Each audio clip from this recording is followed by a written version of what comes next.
O futuro do PT pós-eleição 2018 é o tema do debate do dia com Maria Lídia Flandoli. Para uma reflexão sobre o futuro do PT, partido que já tem mais de 30 anos, nós recebemos petistas históricos. Arlindo Quinalha, deputado federal no 7º mandato, reeleito com 87.449 votos e tendo sido já presidente da Câmara Federal.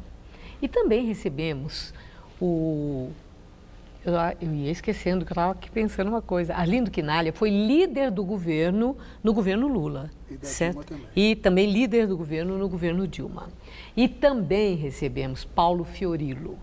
Paulo Fiorilo é deputado estadual eleito com 80.430 votos. Já foi vereador em São Paulo e é presidente do Diretório Municipal do PT na capital paulista. E eu agradeço muito a vocês para essa pensata, digamos, sobre o futuro do PT, o PT que vinha amargando tempos bem difíceis desde a época do mensalão e, inclusive, com a prisão de lideranças importantes, até a do próprio ex-presidente Lula. E nesse ano de 2018, nessas eleições, teve um desempenho muito interessante. O PT, Fernando Haddad, conseguiu 47 milhões de votos. O PT elegeu a maior bancada na Câmara Federal, 56 deputados, 4 senadores, 4 governadores, qual seja, para muitos analistas aqui, já falaram no Jornal da Gazeta, o PT saiu das eleições maior do que entrou. Bom, eu quero ouvir de vocês, inicialmente, qual é a meta do PT daqui para frente. Quinalha. Pois não. Nós que agradecemos pelo convite, Maria Lídia.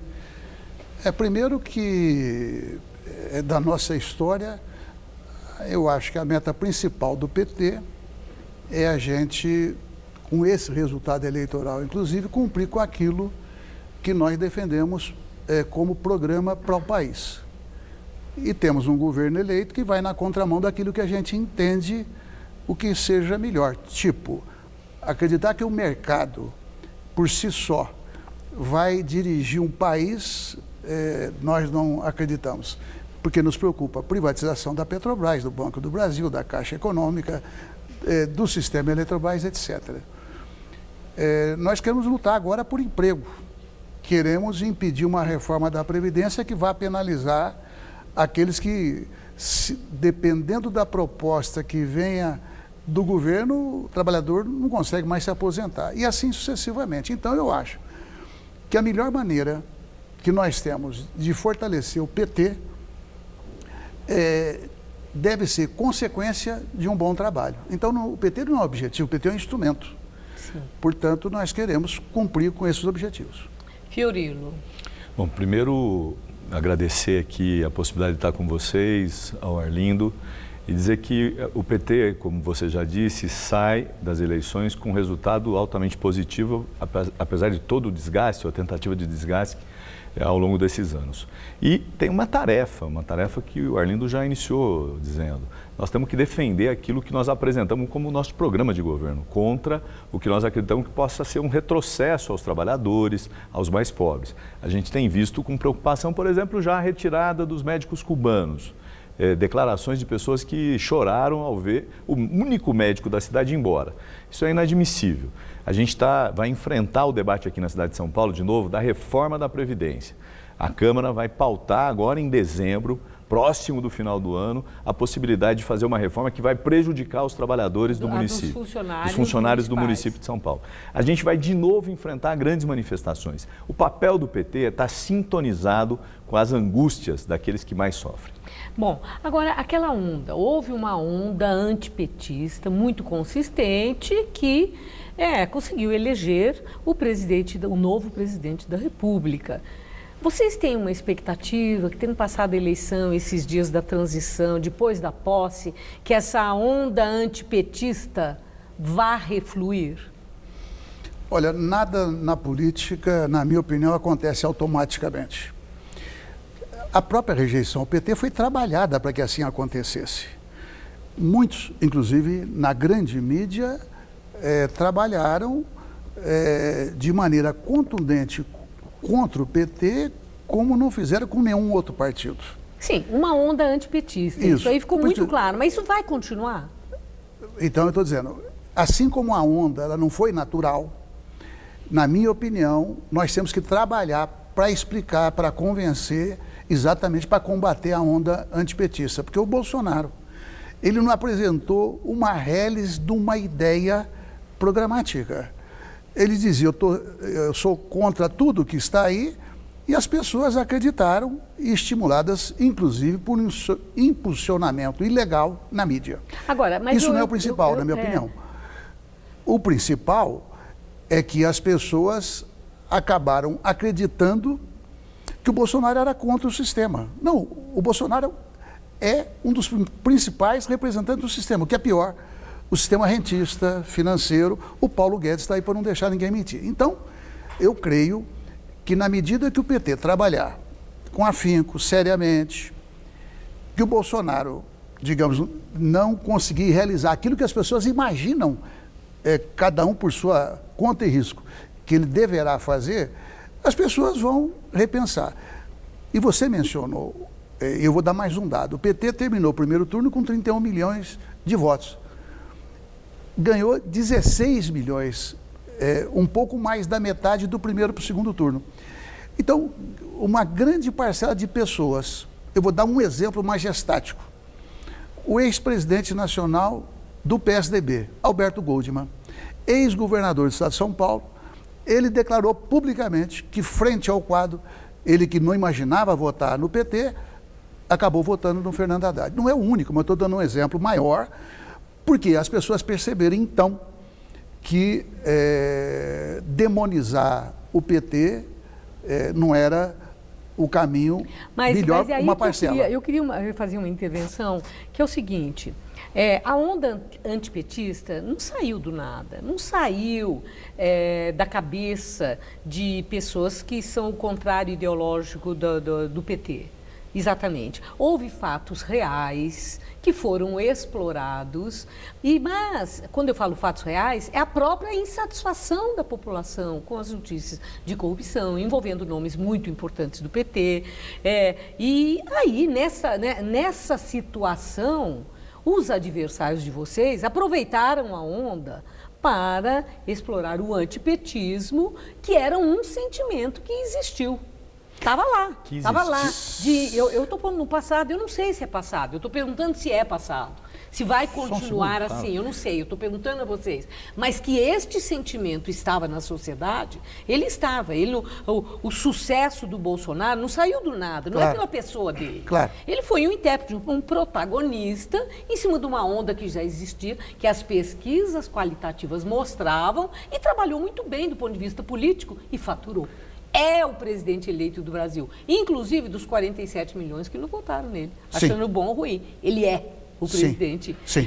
Vai continuar esse antipetismo, Fiorino? Não, então eu acho que o Arlindo trouxe um elemento que a gente precisava aprofundar, que é, no primeiro turno, com a candidatura do Lula, o Lula ganharia as eleições, possivelmente até no primeiro turno. Houve ali, a partir da retirada do Lula, um movimento que fez com que esse antipetismo voltasse a ter um peso. É só olhar como se portou o Bolsonaro, como se portou o Dória aqui em São Paulo, e tentou-se explorar ao máximo isso. Eu acho que, a partir de agora, a tendência é que reflua de novo. Principalmente porque o Bolsonaro precisa governar, o Dória precisa governar. Cabe ao PT, como nós já dissemos, defender as nossas propostas, defender o que foi o nosso programa de governo, contra o retrocesso, contra a retirada de direitos. Bom, quer dizer, então, vocês vão fazer oposição. Não, isso não tem a dúvida. Isso. Sim. Nesse defender, nesse não aceitar aquilo que já foi anunciado como agenda do presidente eleito, o PT, ele já se colocou como oposição. Quem nos colocou na oposição foi o povo.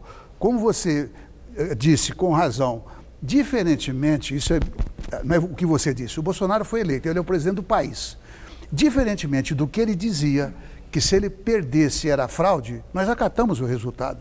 Então o povo colocou o Bolsonaro para governar e nos colocou na oposição. Certo. Agora, eu queria acrescentar uma coisa, Maria Lídia. Quero falar dessa oposição. Sim, eu queria falar mais uma coisa. Veja, dos partidos fundantes da nova república, PSDB, PMDB e outros, não tão fundantes assim como o DEM, PP, etc., O único partido que saiu fortalecido comparativamente, mas muito mais fortalecido, foi o PT. Então, quando fizeram toda a campanha contra o PT, em cima de dados reais ou pela famosíssima verossimilhança, acabaram contestando não só o PT, e aí eu quero acrescentar, chegou na antipolítica, que talvez tenha sido o elemento principal da eleição do Bolsonaro. Agora, vamos falar da oposição. O PT sempre foi muito bom na oposição. Né? No governo foi também. o grande... Aí nós estamos vendo que há controvérsias, mas não vamos falar do governo do PT. Nós vamos falar daqui para o futuro. Na oposição, o PT sempre se deu muito bem, deixou de fazer oposição quando ocupou o poder, ficou no poder durante aqueles 13 anos, foi isso, 13 anos. Todo mundo sabe que existe também, indo bem ou indo mal, desgaste do poder. Isso aí é previsível e tal, todos nós sabemos. E o PT não tendo, ganhou a eleição agora, volta a fazer oposição. Eu achei muito esquisito, quero partir daí, que houve lá uma reunião de partidos de esquerda, do PDT, do PSB, do PCdoB, partidos que estão também se colocando como oposição ao governo Bolsonaro, não tinha ninguém do PT. Para já começar a alinhavar a formatação, a articulação dessa oposição. O que é isso? Por que o PT não estava lá com os demais partidos de esquerda, que também são oposição, quando vocês sabem que 56 sozinhos não vão conseguir se opor e impedir a aprovação daquilo que são contra? Por que vocês não estavam nessa frente de partidos ali de esquerda que já se colocam também como oposição? Não foram convidados? Foram excluídos? Não, nós não fomos convidados e tentaram marcar uma posição, mas isso é a conferir, meio que psicografando que tipo de oposição o PT iria fazer e que eles são diferentes. E arrumaram uma frase que me trouxe curiosidade e nós queremos ver. Que eles pretendem fazer uma oposição propositiva. Bom, toda vez que você contesta uma privatização, você está defendendo uma estatal importante como a Petrobras, por exemplo.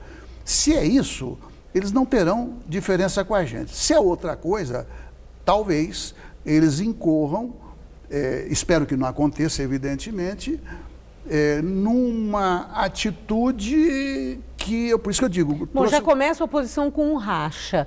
O antipetismo chegou aos partidos de esquerda? Vocês acham que eles estão com atitude antipetista? Não. Eu acho que há diferenças lá. Há diferenças ali. Fala, Fiorino. Eu queria dar um dado que eu acho que é importante. Hoje, nós tivemos uma reunião com movimentos sociais e com a representação dos partidos de esquerda, do PCdoB, a presidente do PCdoB, do PSOL e do PT, para discutir a oposição na prática. Então, assim, a tentativa em Brasília de excluir o PT é impossível, porque o PT representa a oposição e vai se dar na rua, vai se dar com os movimentos, vai se dar na defesa dos direitos. Esse é o papel que o PT vai desenvolver ao longo do tempo. E com o discurso que o PT quer ser hegemonista, isso não existe. A oposição se dará construída a partir das questões colocadas pelo governo. Privatizar a Petrobras, somos contra. Como se colocarão os outros partidos? Eu acho que é esse o grande desafio que está colocado para a gente e para os partidos de esquerda. Bom, agora, logo ali naquele fim de campanha, nós vimos que houve assim, momentos, e eu quero ouvi-lo sobre isso. Aquela frase, por exemplo, que o Cid Gomes, quando falou, que se o fato do PT se recusar a fazer uma meia-culpa de público, justificava que perdesse a eleição. Que o PT sabe das transgressões, de erros, etc., e que devia se dirigir à população brasileira com uma posição de humildade e reconhecer tudo isso com um tom assim de meia-culpa.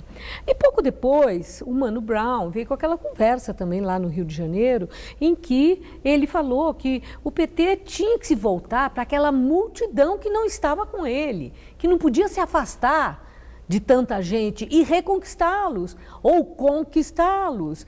Como é que vocês veem essas manifestações de pessoas que estavam com o PT e que já sempre mostraram ser assim, simpatizantes ou aliados de vocês, mas fazendo críticas tão duras? Foram pertinentes essas críticas? Eu vou falar do Mano Brown. É o que eu estava pensando, mas se você se Não, credenciou, eu vou falar fica à para o Mano vontade. Brown, porque eu acho que depois o Arlindo complementa. O Mano Brown fez uma observação pertinente. O próprio Haddad, no mesmo dia, reconhece isso. A necessidade de que a gente pudesse de novo reatar laços com a periferia, com a base. Agora, eu queria colocar outro elemento. Esta eleição não foi isso. Essa eleição foi uma outra coisa. Essa eleição foi o uso de WhatsApps de forma incorreta, de forma ilegal, com uso de caixa 2. Essa eleição passou ao largo deste debate. O que nós vimos, ou melhor, o que nós não vimos, foi como o Bolsonaro chegou aos rincões, dialogou com setores, com segmentos, utilizando de WhatsApp, inteligência artificial, recursos que foram utilizados na campanha nos Estados Unidos e que é preciso olhar com muita atenção porque vão ser utilizadas de novo. E se a gente não fizer esse debate de forma transparente, hoje eu vou dizer para você, Maria Lídia, a grande mídia, essa que a gente está aqui, ela passa a perder importância para o que eles utilizaram no debate de redes. Todo mundo usou. Não Todo mundo usou, nós sabemos, fake news, uso indevido também nas redes sociais, teve de todo lado. O PT está entrando com uma ação contra o WhatsApp sem lá nos empresa Estados financiando Unidos. Não teve santo aí. Não, mas sem empresa financiando. Não, esse é um agravante. É esse o debate. É uma coisa muito grave, mas independente das empresas, naquela articulação partidária das pessoas que tinham tomado partido, que tinham tomado posição e que tinham a sua preferência, houve uso e abuso nas redes sociais. Mas não com caixa Sabemos, 2, mas né? não com caixa 2, não com dinheiro ilegal. Esse é o problema. É assim que foram feitas as campanhas de outros lugares. Quinalha, com referência temos ao CID, minuto. Não, eu concordo. Você se lembra, eu vim aqui quando eu era presidente do Sindicato dos Médicos. Tinha um amigo querido, que depois virou presidente depois de mim. Ele chegava a falar, Arlindo, o pessoal está reclamando do sindicato. Eu falava, ótimo. Quando a pessoa reclama, é porque ainda tem esperança de você cumprir. E eu fui eleito 3 vezes presidente. Ou seja, então quando a pessoa reclama de um instrumento, eu quero repetir esse conceito... Ela tem uma expectativa de virar, de mudar. Quer que mude, quer que ou volte a ser como era ou melhore do que está. Portanto, eu vejo a observação do Mano Brown com essa característica. O PT precisa voltar. Porque... Isso de fazer meia-culpa em público, hein? Bom, que o Cid Gomes falou. Não, aí que está. O Cid Gomes falou num momento de extrema irritação, porque foi vaiado. Eu não sei o que ele falou antes. Aí ele foi vaiado pela militância do PT, o que é um erro naquela circunstância, nós temos que admitir que é um erro. E ele reagiu. Então, porque, convenhamos, com a exceção ou raríssimas exceções que existirem, qual é o partido que não tem que fazer autocrítica a partir da observação que qualquer um pode ter? Todos têm, com certeza. Mas Exatamente. Como eu estou conversando com 2 petistas históricos, não, mas eu vou... a minha pauta hoje é o PT. Ótimo. Por isso que eu perguntei para vocês. Mas agora eu vou te devolver, então, porque você dará a palavra final. Por que só cobra a autocrítica do PT? Não, isso foi o Cid Gomes e eu perguntei para vocês. Os outros eu não sei. O Cid, digamos, foi mais um. Bom, o fato é que você não respondeu. Terminou a nossa interlocução, tivemos aqui o nosso tempo, espero que voltem. Eu acho muito importante que essa reflexão para as pessoas que nos assistem, que compõem a nossa sociedade, para todos nós entendermos de fato nesses atores tão importantes que são os representantes do povo e vocês são, certo? Muito obrigada. Obrigado. Uma boa noite. Boa noite, obrigado. Luciana.